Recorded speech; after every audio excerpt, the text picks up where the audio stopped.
seetaan Louga TV tey fii ñu ngi fii dëkk bu ñuy wax Bandia kër docteur Mame Cheikh Ngom fen lay doon kon ñu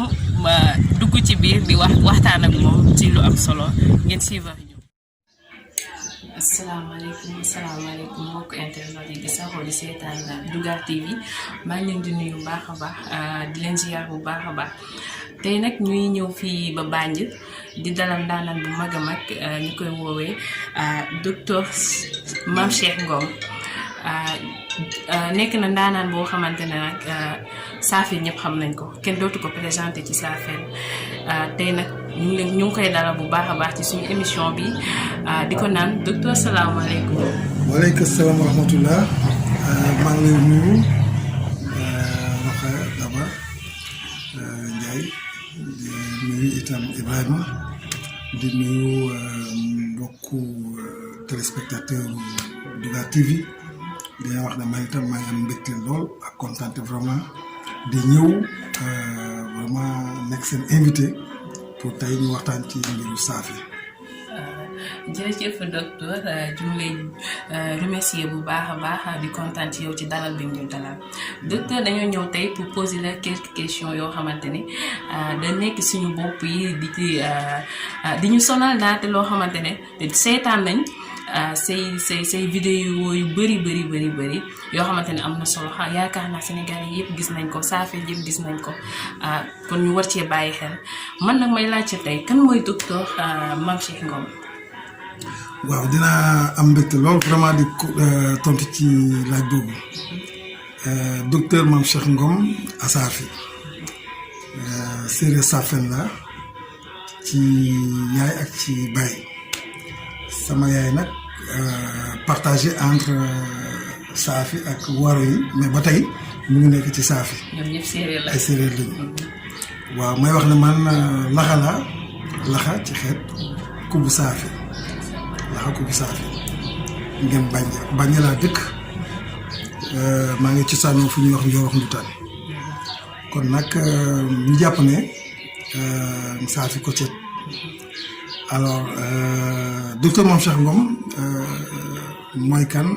dina jafe nga wax ci sa bopp mais mën naa wax rek ne jàngalekat laa ci daara bu mag bi ñuy wax université de Dakar département de géographie ma am nag parcours bu nga xamante ne lu xaw a yéeme sax daanaka man ni sax su ma ciy xalaat daf may xaw a yéem fi ma jaar ba may devenir professeur enseignant à l'université de Dakar may insisté di wax ne damay jàngale mais aussi gëstukat la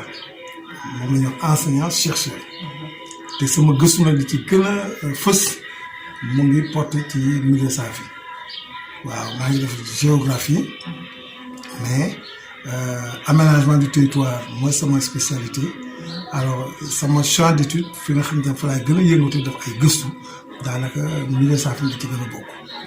waaw di wax ne itam am na mbootaay bu nga xamante ne jiite naa ko fii ci Bandia man maay président de l'association pour le développement de Bandia ñëwaat nag nekkaat vraiment président Koram King Safi mooy association bu bees bi nga xamante ne moom lañ créé te siège bi nekk fële Mbaar mooy ñuy Abi Ciss ak ñoom soxna Abi la présidente ak ñoom ñi nga xamante ne ñoom ñu jàppale ba ñu taxawal vraiment kii comme Daouda Sène ñoom ko ñàkk a tudd ñoom Mara Dione ñoom góor gi Ousseynou Sène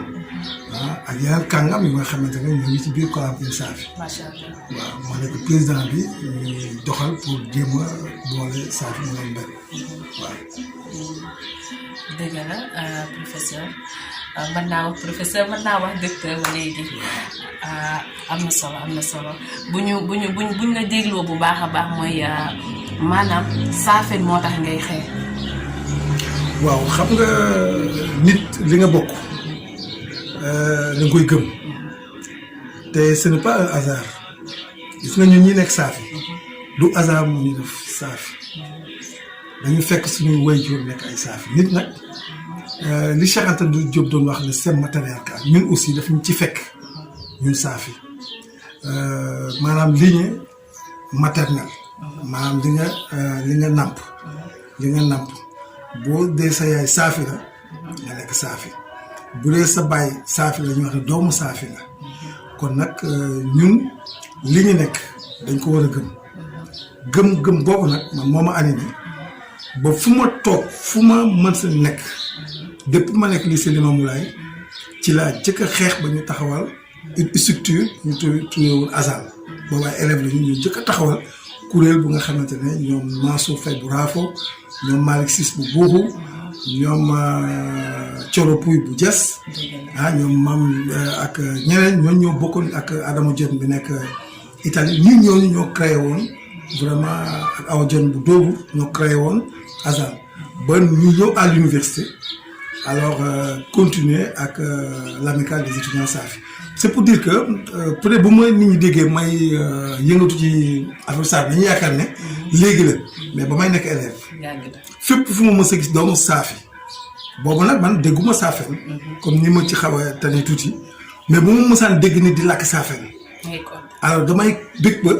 il faut ma ñëw jege la ba ne la fan nga dëkk ndax sama mbokk nga te daf ma doon métti nag li ma déglu woon làkk bi waaye du ci man ndax dama fekk samay waajur ñu nekkoon Dakar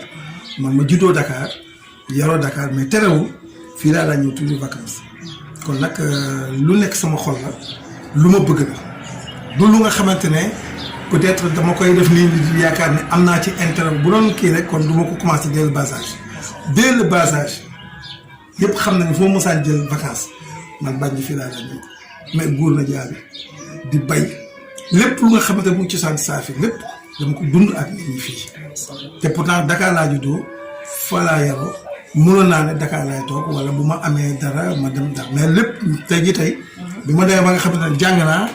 ba ñu recrutement ba ma doon enseignant à l'université Dakar te rew fii laa ñëw ma tabax fii te fii nga ma fekk fii Banjul voilà. macha allah buñ la dégluwaatee bu baax a baax may yow da ñoo gën a wax ne ku bañ li nga doon daf fekk nga gën cee ñaaw te yow bañoo ki nga doon waa di la wax ne dañuy dégg Kolam King Safi lan moo tax Kolam King Safi.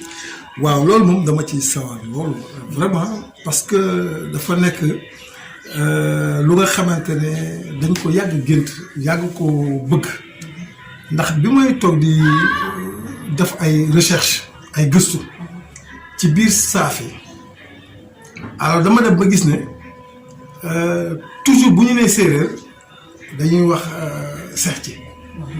waaw ñoom ñoo gën a fës li ko waral nag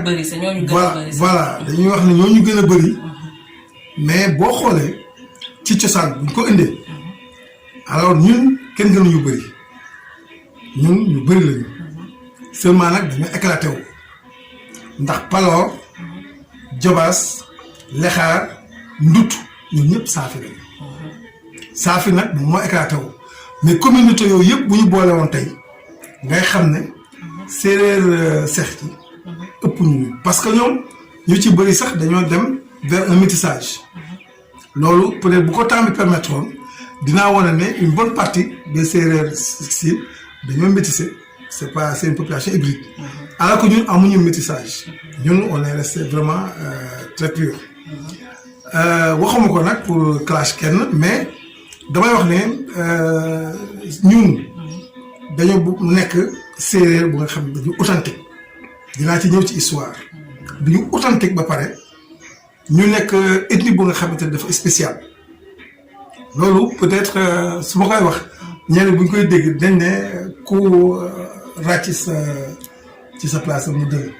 comme ni ko Wolof di waxee mais waaw ku ràcc jëmal sa bopp mu dëll alors mais Kolam King Safi nekk na association bu nga xamante ne li ñuy tax a jóg mooy boole Safi yépp ba Lexaar ba noonu ñëpp ñu boole leen autour d'une structure benn association ñu nekk benn maanaam ñu ngi réclamer l'héritage waaw maanaam l'héritage li ñuy réclamer mooy li nga xamante ne moom la maam ñi bàyyi woon suñu loxo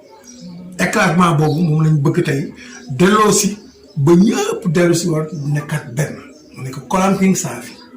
wala Kolanting Safi ci sax boo ko waxee ba tey benn la ndax bëgg nañu ñëpp ñu ñëw écartement boobu la ñu bëgg a réunir muy benn. Deuxièmement li nga xamante moo ñu tax a jóg mooy que dañoo nekk ci benn contexte bu ñuy wax mondialisation ak globalisation des économies loolu boo ko déggee tubaab bi moom moo ko inventé te li tax mu tax ko jóg du dara dul fexe naka lay ñëwaatee ba noot ñu d'une autre façon ndax nootoon nañu ci njaam ñu xeex ko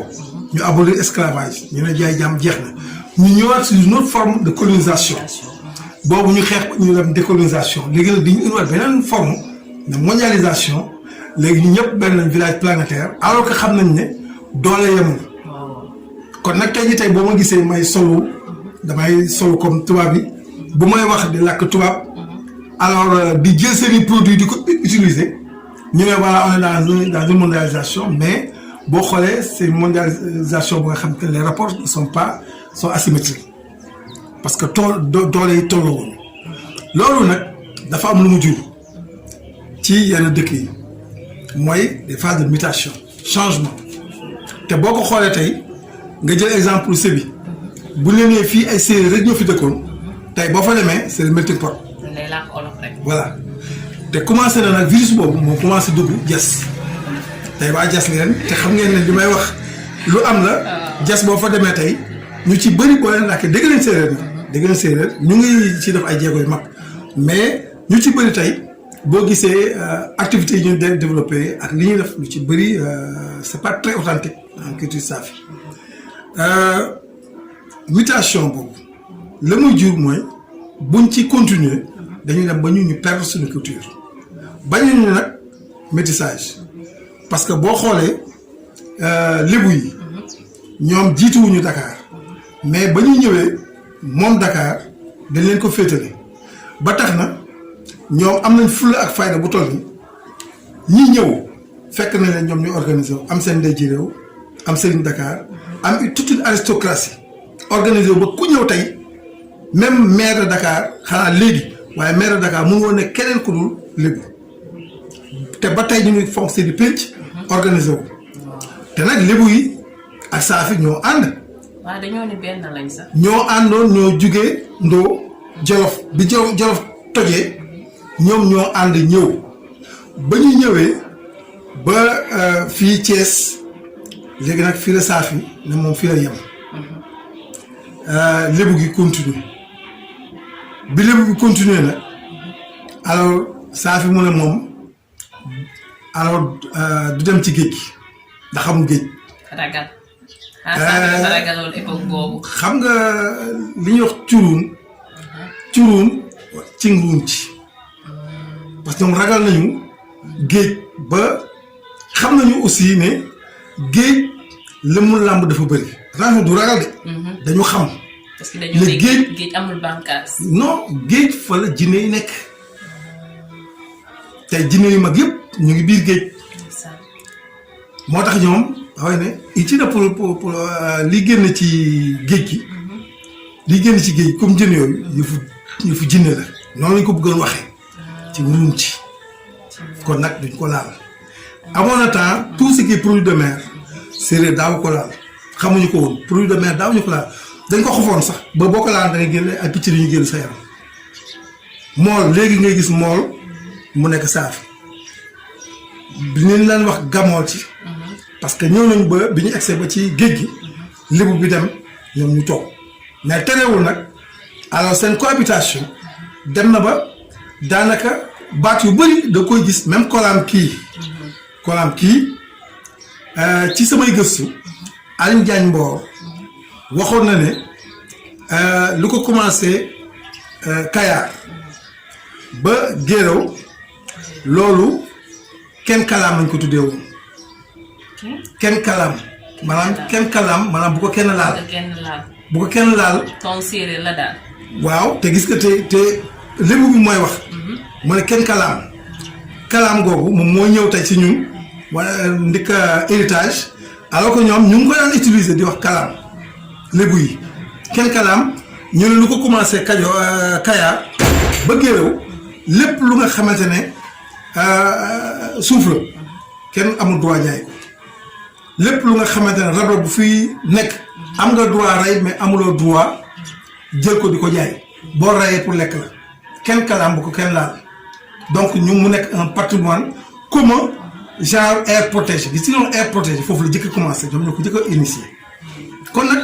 bu ñuy gëstu toujours ci biir histoire Safi dañ ciy gis ay affaires yu doy waar entre le lébu ak le séeréer dañoo am cosaan bu doy waar Safi nag nekkoon nañ Dakar ndax yaraax dëkku Safi la yaaraak ñoom ñoo ko moomoon Karak ñoom ñoo ko moomoon Kasum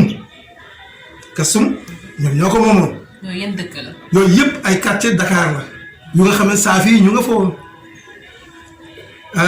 ñoom ñu ngi leen tudde woon Safi maanaam ñi nga xamante ne ñooy baykat yi ci Lebu yi. ay Njaañ Mboor nee na bu ñu musaan tudd saafee ni mooy ñi nga xam ñooy baykat yi ñooy bay te fonkoon leen nag mu nekk cosaan seen ñu ne amoon ay cosaan ñoo amoon vraiment ay lien léegi nduttu ñoom ñoo nekkoon tey Yoof gis nga Yoof gële boo fa demee mbeng yéen nga fay gis ak ñoom ñëpp daanaka ñoom waa séeréer nduttu lañu ñooñ ñooy ñi nga xam ne ñoo nekk au repos noonu lañ leen tuddee woon ñu nekk au repos donc histoire Kolamki foofu la jógee entre le Lébu ak la Safi pour montrer vraiment seen relation mais nag histoire Safi sooy na foofu dinañ ci ñëw peut-être ci waxtaan bi parce que Égypte la ñu jógee di ñëw jaar nañu Tekuru ànd nañu ba ñëw Jolof bi Jolof tojee nag bu Damel dafa ne woon nañu toog nekk biir Kajoor ñoom ñu bañ ba ñu bañee ñu ne du ñu mës a nangu nekk sous protectorat du Damel du leen jiite Safi dañoo mës a bañ. ñu mës a am jom nag. mës a am jom gis nga ba ñu ñëwee xeex nañu ak Damel fii ci Jobaas lébu gi daf tatay Ndakaaru ñu wax tatay Ndakaaru tracé ko ca Mbaaw te ne Damel nag baal jéggi tatay Ndakaaru rek dem Pikine xeex yi. gis nga voilà c'est ça kooku day wane effectivement que histoire dafa am te ñun ñii tey ci biir Kolamki Safi mën naa ci gën a néew xam-xam ci histoire Safi ku ñuy wax góor gu Ousseynou Sène maa ngi ñaan sax ngeen am émission ak moom mu ngi dëkk Kiñaabu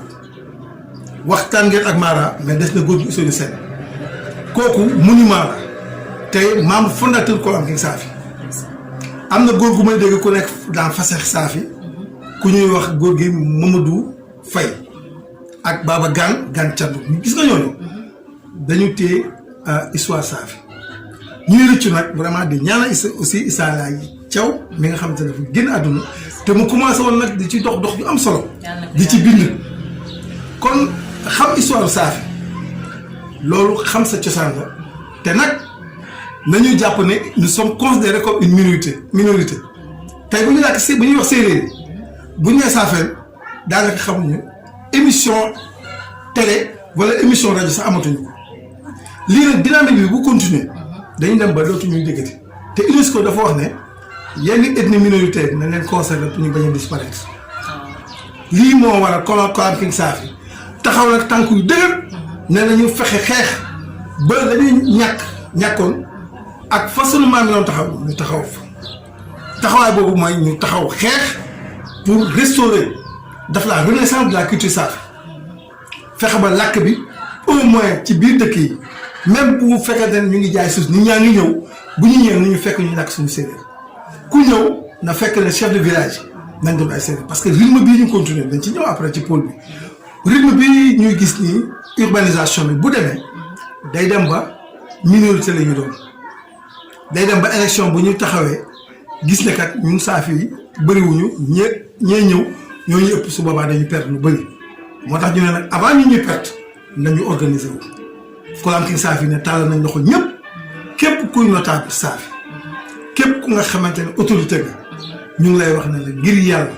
ñëwal nga wuy si appel bi nga xamante ne moom la Kolamki Safi woote pour que ñu am un noyau dur gis nga Casamance tey boo fa eggee di nga fa fekk le cercle de Casamance lépp looy décider état bi lu muy décider da leen di consulter soo demee Dakar gii état lu mu fiy def day décider day partager ak lébu yi bañ na ko fa sax dañu am seen quota pour ministre am seen quota pour député ak lépp fu la mën a ko may ak fayda ñun nag bu ñu xoolee tey dañ ci ñëw ni état bi songee suñu dëkk bii mais pourquoi pas du ñu organiser wu nag am fulla ak fayda bu nga xamante ne na ñëpp taxaw ñu taxaw su structure ba état boo ñëwee nga fekk fi structure fekk fi ñu nga xamante ne ñun kat sunu maam yi am na lu ñu tegoon suñu loxo mooy kolam kooku waaw may wax ne gis nga dynamique boobu dafa am solo loolu ñu bëri ñu ay autorité ñu ngi wuyu si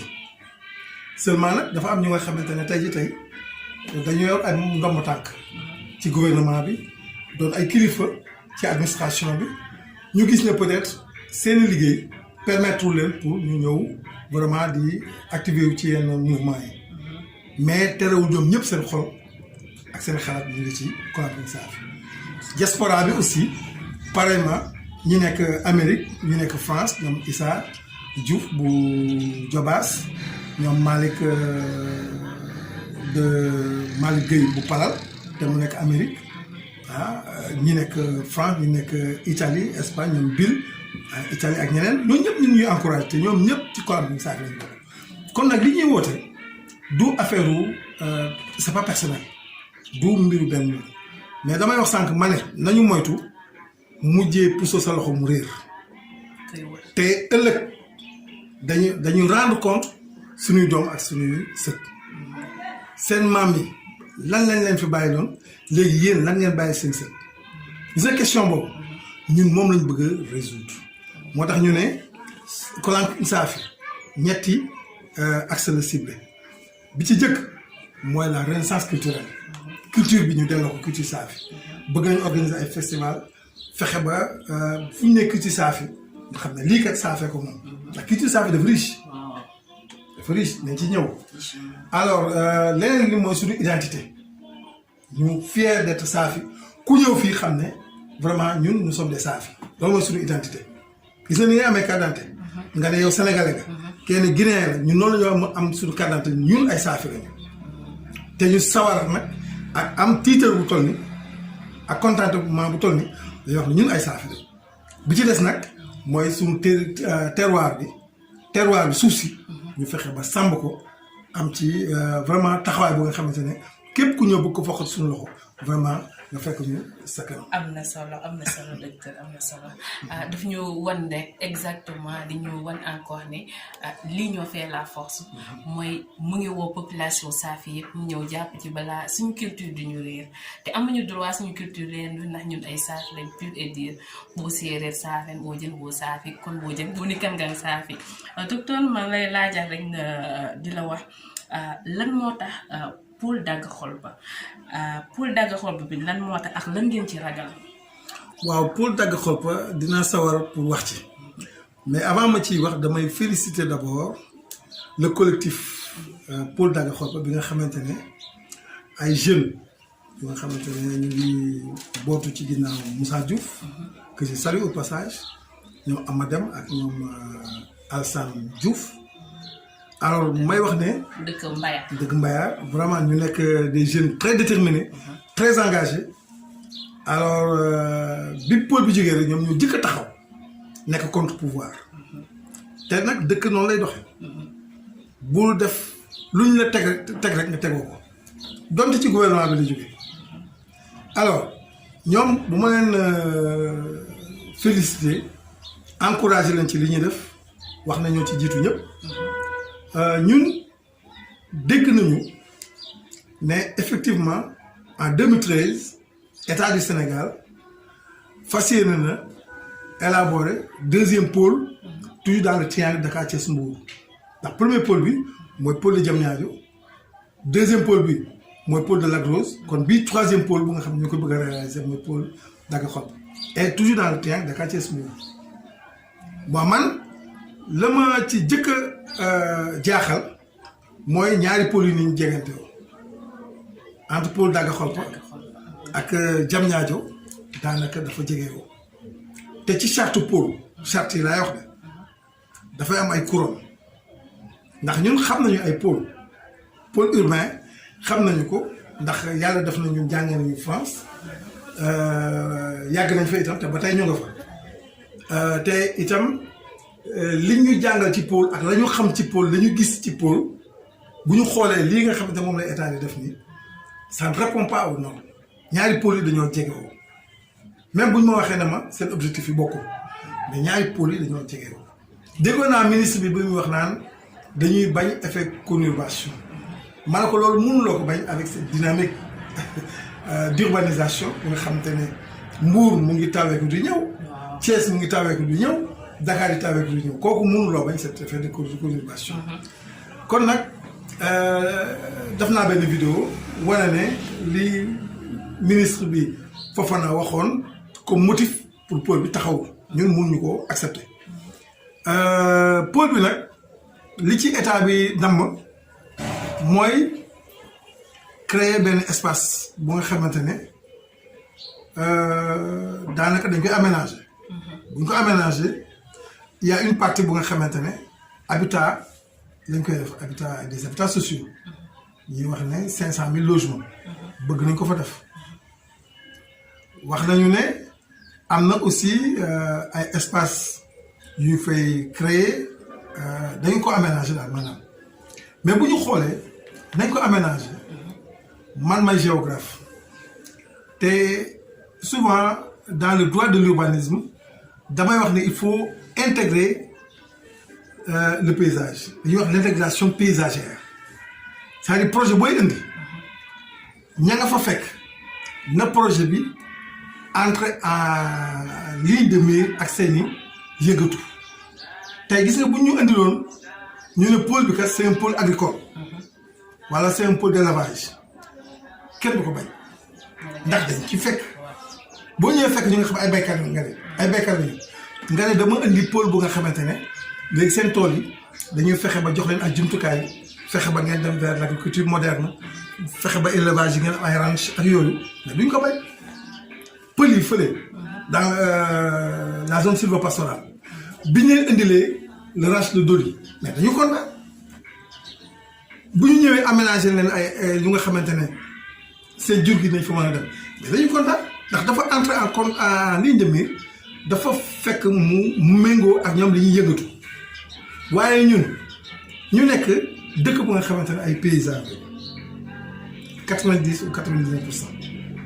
nga bëgg a ñëw indi vraiment des activités extraverties indi fi ay banque indi fi ay kii ñu nga xamante ne déjà seen doole demeewul noonu mais boo indee ay banque indi ay logement indi ay kii yooyu mais pour kan nga ko indi est-ce que pour ñun la bu ñuy wax zone d'extension ay leer la pour man parce que zone d'extension bi du tere mu am concurrence entre les habitants du pôle ak fi nga xamante ne foo la gaa ñu dëkk. maanaam pôle bi daal seen intérêt la mais du suñu intérêt. non ñoom seen intérêt la te man dégg naa sama gëstu nag mayaguma ma am ci lu leer mais dégg naa que il y a un promoteur bu nga xamante ne moom daanaka moom lañ confier pôle bi léegi nag am na nag contrat yu nga xamante ne signé nañ ko entre moom ak état bi ak le ministère de l'urbanisme dem nañu ba dégg le ministre de l'urbanisme à l'époque di commencer dafa ay découpage di wax ne sénégalais nekk à l'étranger nañu ñëw dinañ leen dagal ci ñu commencé di ko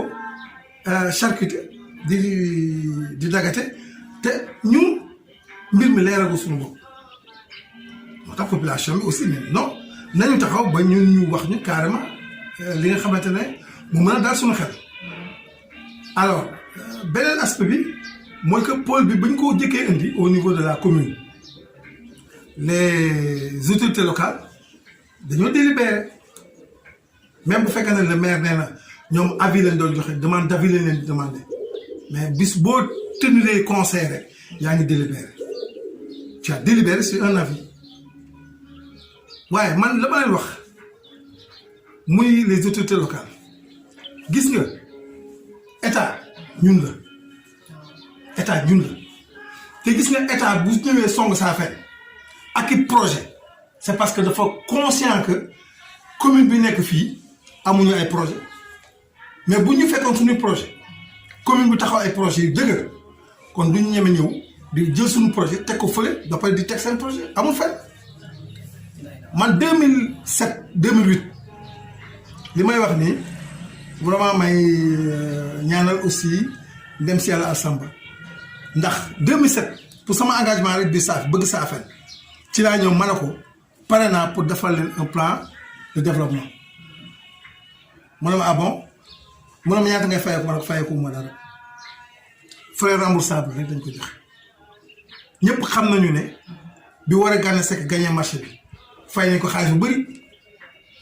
man j'ai pas demandé la ma leen wax mooy xale yi ñëw ànd ak man la nga xamante ne moom la ñu war a kii nañ leen ko fay ma defal leen vraiment un très bon plan de développement plan boobu ba ñu ko jëlee dañ ko ranger dans les tiroirs alors que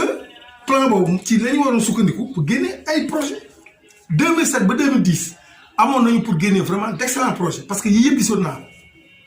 bu ñu fekkoon nag ñu génne woon projet yi teg ko état bu ñëwee bu ne am naa projet nañu ah fi nga bëgg def projet état ñu am nañ fa projet parce que loolu mooy planification il faut planifier les activités mais malheureusement loolu nag la commune bi dafa ba tax na ñu indi leen la zone économique intégrée ñu délibéré ñu ñëw ne leen délibéré leen ci àllu jas bi ne dañ koy dindi ñu délibéré imagine ñu ne délibéré leen ci suuf si nga xamante ne état daf ko war a déclassé pour zone aéroport dem 8000 hectares xaalis à raison 8000 hectares parce qu'il y a une zone d'extension léegi ñoom ñu délibéré. maanaam daal dañoo ne daal ñam nañ ko neex na. voilà fu ñu ñëwee biir Saafeen commune Diass bu leen joxe projet ñu kii ana ban projet moo ñëw biir Saafeen mairie bi rejeté ko wax état ne ko non d'accord wuñu ci amul mbalit bi bañ ko dee. Diass ñoo njëkk a délibéré accepté bi ñu accepté alors en 2005 vraiment may saluer aussi au passage ñoom Saliou Ciss bu Diass docteur Saliou ñoom ñoo taxaw xeex ak ñoom Souleymane Faye xeex en 2005 ba projet bi demul. waaw amoon na coow moom. léegi nag ñu reprendre le projet en 2010 man ci laa jug def une sortie ñu taxawal le cercle des cadres Safi ñu xeex ko ba projet bi ñu jël ko yóbbu ko signé ñu ne waa signé nañu délibéré signé délibéré man ci laa ne nañ def marche ñu def marche jógee Popenguine ci tali Popenguine bi ñëw fekk Ousmane Lo le maire le PCR Ousmane Lo que je salue au passage ñëw fekk ko ba ci commune bi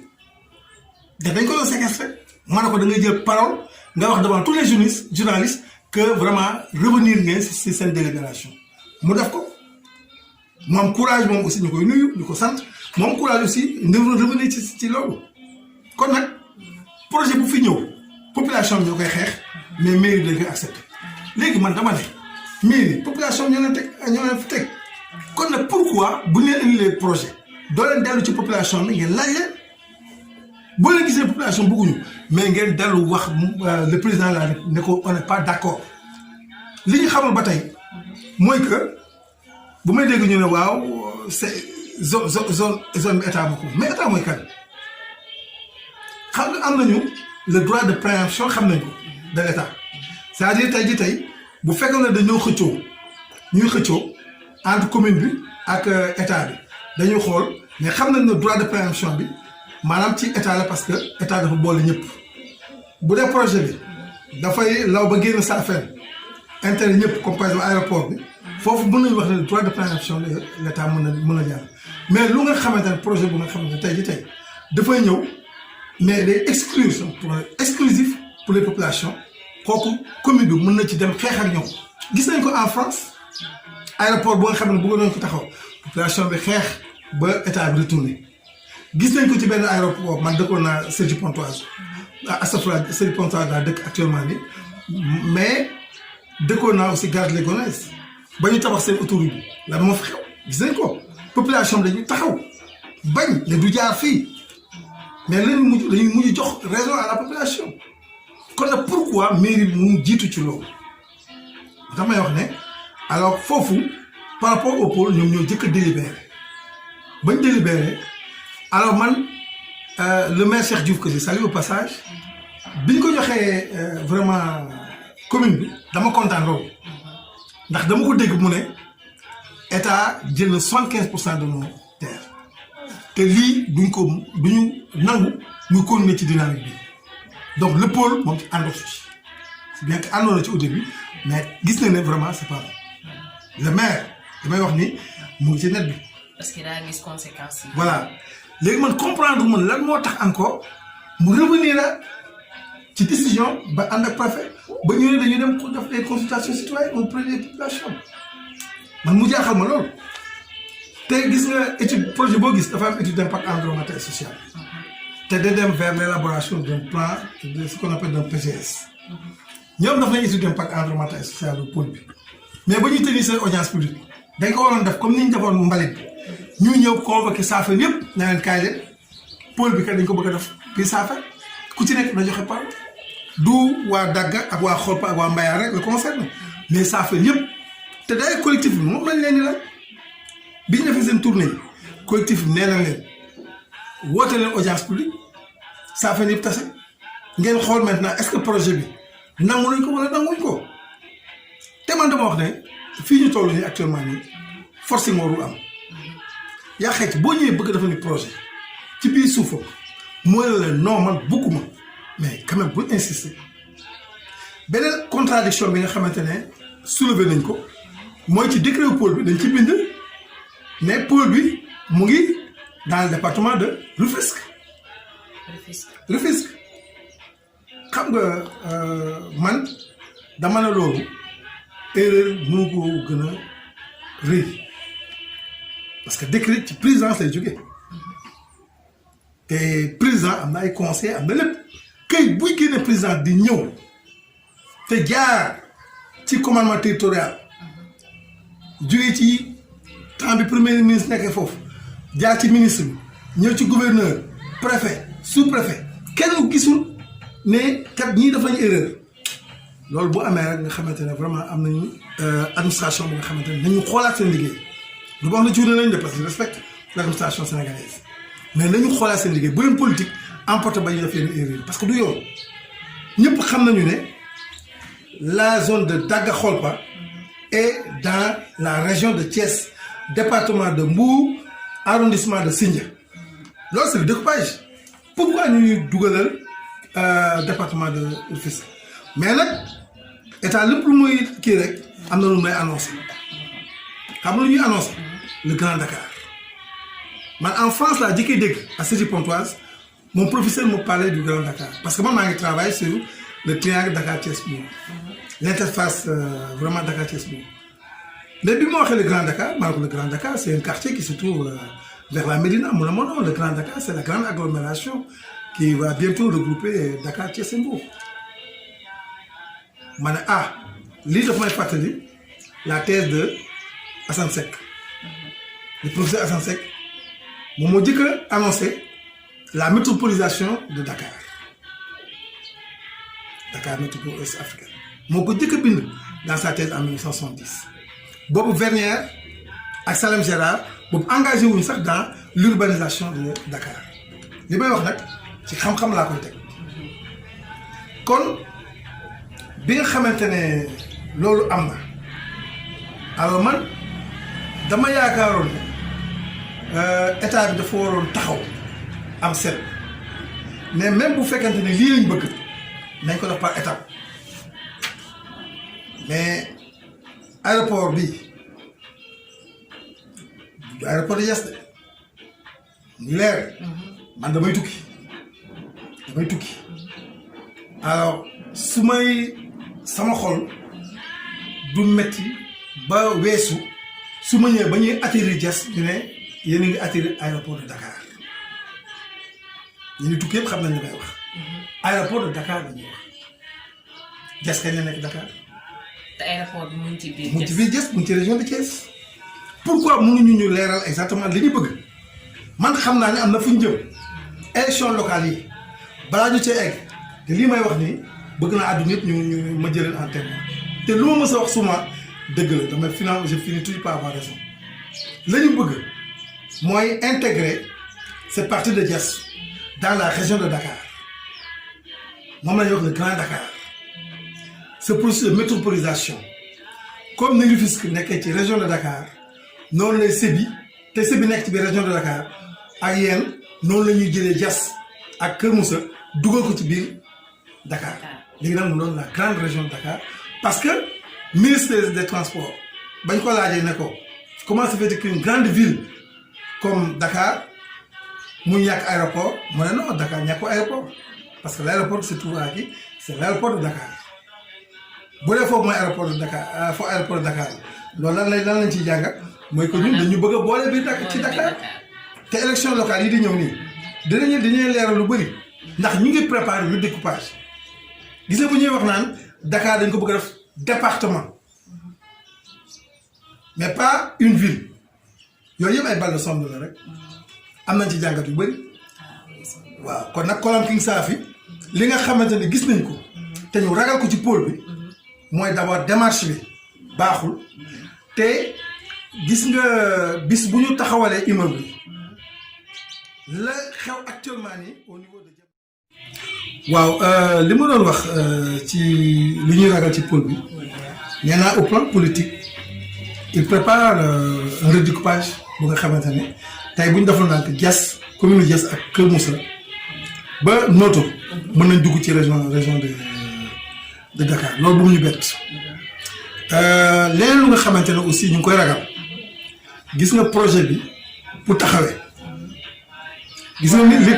li togguma la sa docteur waaye projet bi man daa am loo xamante ne man comprendre ma ko ci maanaam par exemple pôle Daga Kholpa ndax ñoom population bi dañ leen di déménager wala ñoom seen kii yi la ñuy jël ci loolu nag laa doon ñëw gis nga li daal waa Kesoxat Kàccali Mbadal loolu bu ñu defoon nag les villages de Mbayar de Daga ak Kholpa mën na leen dal ils peuvent être déplacés gis nga PAR li ñuy wax PAR plan d'aménagement et de réinstallation état bi da ciy trouver facilement ay financement au niveau de la Banque mondiale boo gisee fii bañ ma doon xeex dama ne lii buñ ko accepté cimenterie bi dañuy déplacer état il suffit tout simplement nga ne projet bi day impacter population bi ñu ne la mooy solution bi ñu ne acca nañ leen déplacer nee naa leen pôle bi buñ ko accepté bu kenn épargner le déplacement ou la délocalisation ou lu ñuy wax déguerpissement village Mbayar Daga ak Kholpa mën nañu tëb bu ñu tëbee nag fa leen di yóbbu état moom moo ko choisir parce que voilà man maa ngi doon wax sànq ci population bi ñuy déménager affaire waaw parce que dama ne Paris moom nañu jàpp ne loolu lu mën a am la état mën na yëkkati village gis ngeen waa Kesoxat dañoo xeex ba sonn xeex nañu ba sonn mais terewul ñu waroon jóg moom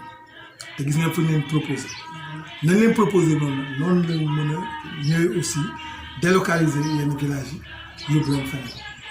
waaw kon moo tax ma ne ñun liñ ciy ragal bëri na beneen aspect bi mooy li ma wax rek boo demee tey Diamniadio pël yi dëkkoon foofu daanaka bi affaire yi commencé dañu obligé jaay seen i kër parce que ñenn ñi comme gis nañu pôle Diamniadio mu ngi dem rek mënuñu am ci biir pôle bi ndax pôle bi dafa cher ay 54 millions léegi da ngay ñëw ki nga xamante ne moo dëkk ci wetu pôle bi nga proposer ko un prix ku nga xamante ne dafa ñëw nga ne ko tey dama ñëw pour jël sa kër fii biir Saafeen dama ñëw te yow sa kër mu nekk tabax bu simple rek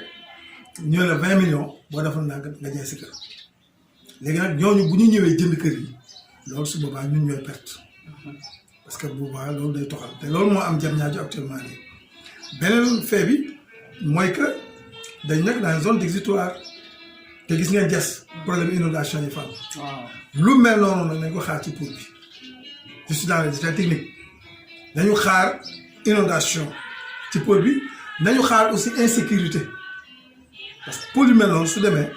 créer yenn frustration yi dina am insécurité dina indi li ñuy wax disparité parce que ñii ay borom alal mënuñ ñëw tiim ñu nga xamante ne vraiment am ñu alal am ñu xaalis comme ñeen ñu ko amee donc loolu bokk na ci lu nga xamante ne tey jii daf ñu tiital mais lan moo tax état muy intérêt du dara lu dul fexe ba comptabiliser ko ci politique am parce que le président Macky Sall bëgg na bis buy dem bay def son bilan mu ne fekk naa Ablaye Wade mu commencé woon pôle eggali naa ko mais def naa man itam pôle de Lac Rose def naa pôle de Daga Kholpa pôle de Sandiara pôle de Saly est parce que yooyu yëpp ay pôle la lu ñu war a réaliser kon nag intérêt état du dara lu dul meubler sa politique fexe ba ñu ne réaliser nañu nangam réaliser nañu pour seen bilan loolu mooy seen intérêt mais teniruñu compte impact yi nga xamante ne pôle bi dina ko am ci ñun ñi nga xamante ne ñooy parce que zone d'extension bi wax nañ ko mais la nga xam moo ñuul ci nag bi mooy dañu ne dañ koy jël mettre ko à la disposition mairie boobu mooy délibéré kon su boobaa population bi lan la ci am donc autant sax ñu bañoon ko def moo gën ñu bañoon ko def sax moom moo gën ah donc loolu mooy problème bi alors autre problème bu nga xamante ne gis nañ ko ci toujours ci ay crainte mooy que sunu activité yi ce sera très limité ndax day dem ba mur la ñuy créer diggante village bi ak pôle bi mur te gis nañu mur yooyu li nga xam moom lay créer boo demee tey Gannaaw Rail mur bi nga xamante ne moom moo séparé autoroute bi ak kër yi mais insécurité bu doy waar nit ñi dañuy ñëw tafu la wala agressé la tëb ci mur bi dem donc mur bi soo ko indee diggante population bi ak pôle bi rek créé nga problème agression yi day bëri te aussi accessibilité bi day poser problème tey bu ñu ñëwee pôle bi dafay ëmb village léegi yow da ngay jugee Dagga di bëgg a dem Xolp wala nga bëgg a dem fenn ñu ne la fii mënoo fi jaar parce que ci pôle bi la def nañ fi pont léegi soit da ngay yéeg pont nga traversé wala boog da ngay wiiri alors que yow boo daan dem da ngay am na yoon yu ndaw yooyu daan ñuy jaar te pôle bi dafay wër village te ni ñu ko expliqué kon nag vraiment day poser un problème d'accessibilité alors mën nañ ci wax nag lu bëri ndax cosaanu pôle bi dinañ ci def beneen émission bu nga xamante ne dañuy émission unique technique et en français bu nga xam ne dañuy indi la mooy pôle lan ñu définir ko zone économique intégrée bi nga xamante ne moom créé nañ ko te bëggoon créer def connexion ak aéroport bi léegi zone économique boobu ñu wax ci parce que 10 000 hectares xam nga am na question bu nga xamante ne bokk na ci li nga xamante ne xam naa di ngeen ma ko laaj mooy lan moo tax ñu cibler la zone Safi. foofu laa bëggoon ñëw sax. effectivement lu tax ñu cibler la zone Safi du dara du ñun benn dañoo jege Dakar li benn ñaar Safi nag nañu xam ne c'est la terre promise gis nga Safi gi li ñuy wax Eldorado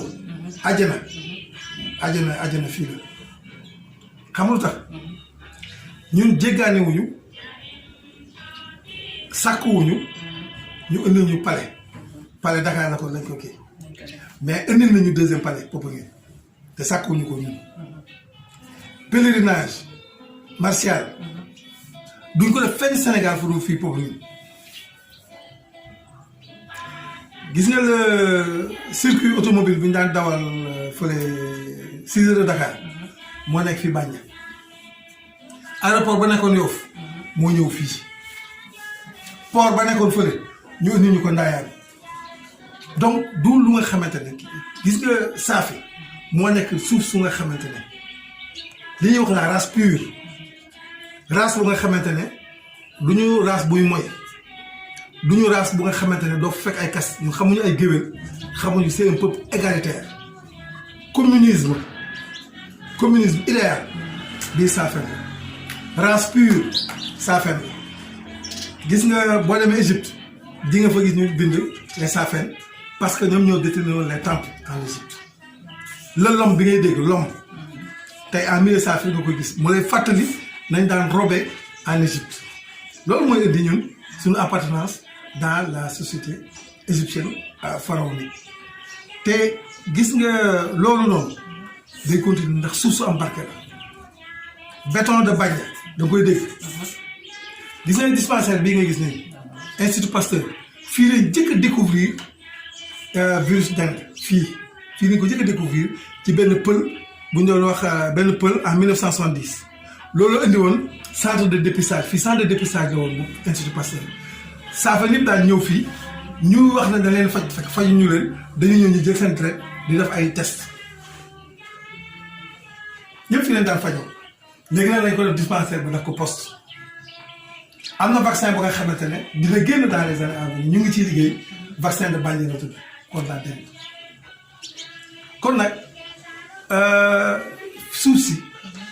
lu ne mën na fi ñëw fii dara jomb dara jomb Saafeen pôle bi mënoon nañ ko yóbbu Kédougou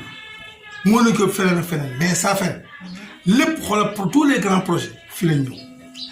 ba ci Diamniadio rayonnement fii la aéroport fii la zone économique fii la l'usine de remorque fii la ville nouvelle fii la le port de Ndayane fii la pôle Daga-Kholpa fii la dañ ne nag attention waaw ñun xam nañu ne suñu suuf si nag wax dëgg suuf bu am barke la mais alors bu mu tax nag ñu lor ñu bu ñu lor nañu intégré ñu lor la ñuy demandé. kon de am na solo di professeur wax yëpp am na solo wax dëgg fa neex yàlla di ñu won encore ne une fois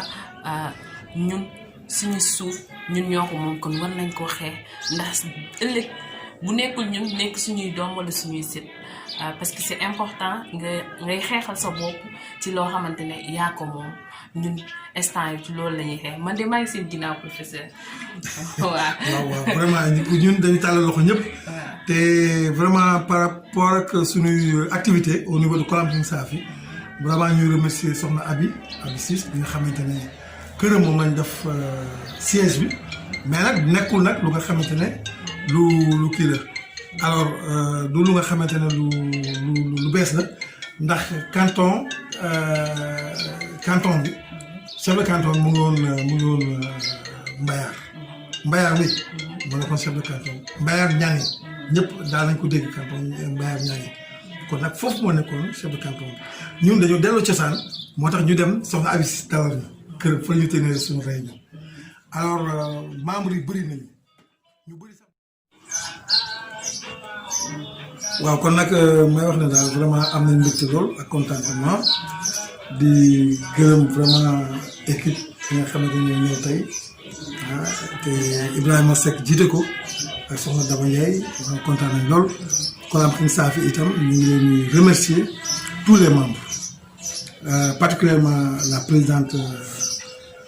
Abi Ciss mi nga xamante ne këram lañ def siège Mbayar wax naa sànq ne li ko waral mooy canton Mbayar Nianing ak Daouda Sène ku mel ni Major Faye ku mel ni Mara Dione te ñu invité woon ko ak boobu Ousseynou Faye ak ku ñuy wax Souleymane Sène fële ca Xolpa ak Kanam bu Thiès